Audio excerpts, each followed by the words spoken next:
আরাম পাইলাম আরাম উস্তাদিও আইবা একটু করে কাজে একটু আরামটা একটু কইলে বয়ান করবার না না বয়ান করি।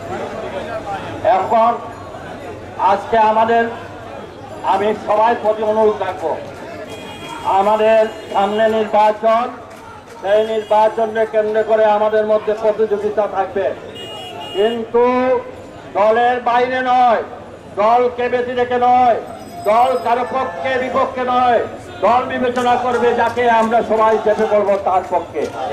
কিন্তু এটাকে নিয়ে অন্যদের খুঁড়ার যেন না হয়, অন্যরা যাতে আমাদের এই প্রতিযোগিতারে তারা যেন প্রতিহিংসায় রূপান্তর করতে না পারে।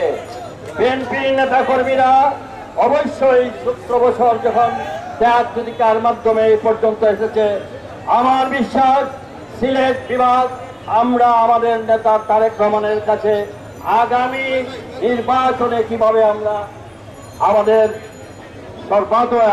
সর্বোচ্চ সিট দিতে পারি সেটাই আমরা আশা করব।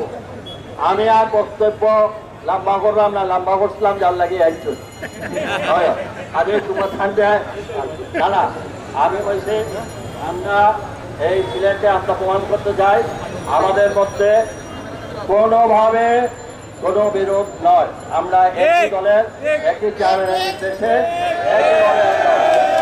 আমরা ঐক্যবদ্ধ কাজ করবো। কেউ নেওয়ার চেষ্টা করলে ভুল করবা, আমরা দলের সিদ্ধান্তের প্রতি অটল, আমরা দলে আমরা কাজ করে যাবো।